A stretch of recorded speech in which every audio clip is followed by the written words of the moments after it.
in one PYQ a day series. Today we are going to discuss social justice question. Before that, you can avail one-on-one free mentorship by clicking on the link given in the description. Here is the question. This question appeared in year 2023, social justice. Okay. So question is for 15 marks, of course 250 words. The question is, discuss the contribution of a civil society groups for women's effective and meaningful participation and representation in state legislature in India. ठीक है, वैसे तो आप देखेंगे discuss लगाया हुआ है यहाँ पे, a directive plus women's effective meaningful participation and representation. वैसे once they participate and it's effective and meaningful, you can only say that when it's representative, है ना, क्योंकि participate भी कर रहे हैं plus they're representing it, they're speaking it about it, right, in the state legislature in India. तो अब यहाँ पे सबसे बड़ा चैलेंज पता है क्या है? To define that line, what is meant by effective and meaningful. तकरीबन दोनों सेम है, इसको अलग अलग लिख के हम अपनी परेशानी नहीं बढ़ाएंगे. But then another problem comes कि 250 words है ना, 3 pages. ऐसा नहीं कि पूरा 3 pages भर भर के लिखना है, but you have to write up to a certain extent, right? तो कैसे करेंगे? Now first of all let's talk about the introduction. हमें पता है कि the introduction is revolving around civil society groups. उनका contribution जो है effective, meaningful representation and participation women का वो अलग है, ठीक है ना. But in general civil society group ये क्या होता है? Voluntary group. आप इसको नॉन प्रॉफिट ग्रुप भी बोल सकते हैं, right. Again it is organised at national, state, local. वैसे चाहे तो इंटरनेशनल लेवल पे भी ऑर्गेनाइज करते आता है, but we are talking about a particular question, तो हम इसको एक नैरो डाउन थोड़ा करके रख रहे हैं, ठीक है ना. प्लस क्या होता है ये? Task oriented. अब देखेंगे तो यहां पे टास्क क्या है? यहां पे women's participation, right. This is the task in this particular question. So how you can frame the introduction that civil society group is a voluntary group organized at a particular level which is task oriented and also exerts a certain amount of pressure or maybe advocate for the particular rights under consideration. यहाँ पे women's की right की बात चल रही है, तो that will be under consideration. Simple ही रखेंगे, ज़्यादा complicate नहीं करना है किसी चीज़ों को. Then let's talk about the body part. Contribution. Question में देखेंगे आप, contribution किसका? सिविल सोसाइटी ग्रुप का. For women's effective and meaningful participation. किस लिए? And representation in state. So हमने क्या किया, इसको थोड़ा नैरो डाउन कर दिया आपके हेडिंग पार्ट को, उतनी बड़ी हेडिंग नहीं लिखनी थी. So contribution हमें पता है, question is talking about civil society groups. Contribution, women's participation and presentation. Of course, we are focusing on the meaningful, effective participation only. इसलिए उसमें कोई आपको कंफ्यूजन होने की जरूरत नहीं है. First of all, let's talk about policy reform. If you can name Association for Democratic Reform, this is a civil society group. ये क्या कर रहे हैं? Women's reservation policy. बात क्या है कि they are the one who advocating, fighting for it, or maybe putting a pressure, alleged pressure through a established mean, है ना. प्रेशर के भी तरीके होते हैं, a constitutional ways, asking question, debating, all kind of things. Training program, Center for Social Research, this is also a civil society. Now they have established a program, India Women in Leadership, I will. Now as questions directive is discussed, you have to just frame a statement that the civil society group such as Center for Social Research are running the program for the training of the women so that they can effectively participate in the legislative work. तो यहाँ पे example के तौर पे India women in leadership, that will be sufficient. Now let's talk about gender balance. Of course हमें पता है reservation हमें क्यों चाहिए, because the male presentation is very very high and women representation तो एज सच एक जेनरिक लेवल पे था, है ना. जैसे आपके पंचायती राज इंस्टीट्यूशन में वी हैव अ 33% इंक्लूजन, उस तरीके से इस पर नहीं था. Of course that policy the bill will be implemented for the further elections, अभी के लिए नहीं है. Common cause again is a civil society who are fighting for the gender balance in terms of presentation on the floor of the legislative assembly, the state. Digital promotion, politics for her. देखिए हमेशा याद रखिएगा, this is particularly about a civil society organization's contribution. तो हम जो example दे रहे हैं, these are civil societies, है ना.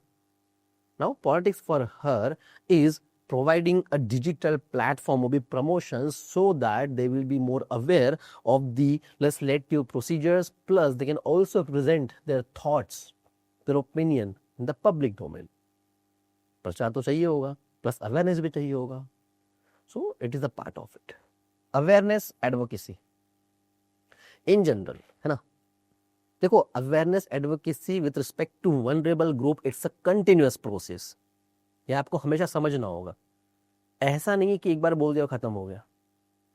क्या आपने कभी ये देखा है कि there is awareness programme particularly for the male member? मान लीजिए कि पार्लियामेंट में मेल पार्टिसिपेशन बढ़ाना है, इसके लिए अवेयरनेस प्रोग्राम कराना है, या फिर किसी और चीज में, या स्पोर्ट्स में स्पेशली. देखो हमें पता है we are talking about a vulnerable group. अगर हम बात करते हैं male, female, women, men's participation. So for the males there is a promotion, but that is too for the vulnerable sections, not for the in general. Here हमने women's को subdivide नहीं किया like tribal, scheduled caste. No, one unit as a women and their vulnerability. So awareness advocacy, again Association for Democratic Reform is continuously contributing to it. Now the thing is that even if you describe or maybe discuss these things along with the social civil society organization's name plus a statement, then one example for it, still you need to add something only because considering the length and the way the question is being asked. So what we will write now, these are the contribution. But I'll again understand, whenever we contribute on a certain front, there will always be a challenge. So what are the challenges here? Limited support, of course, है ना. देखो एक होता है policy, है ना, एक होता है पॉलिसी बनने के बाद इम्प्लीमेंटेशन. ठीक है. अब implementation through policy, what does that mean? Recognition. इसके बाद आता है entitlement. Now there is a difference. You have a policy, suppose हमने बना दी, चलो, है ना, 33% women in the state legislature. चलो मान लेते हैं फ्यूचर में हम hypothetically 50% कर देते हैं. Now question is not that कि what policy we have framed. Of course this is the first step. हमने कर दिया, पॉलिसी बनी, इंप्लीमेंट की गई, तो रिकॉग्निशन तो मिल गया. It's just like having a recognition to any society like LGBTQ rights. Recognition के बाद एंटाइटल मतलब आपको क्या मिल रहा है ना.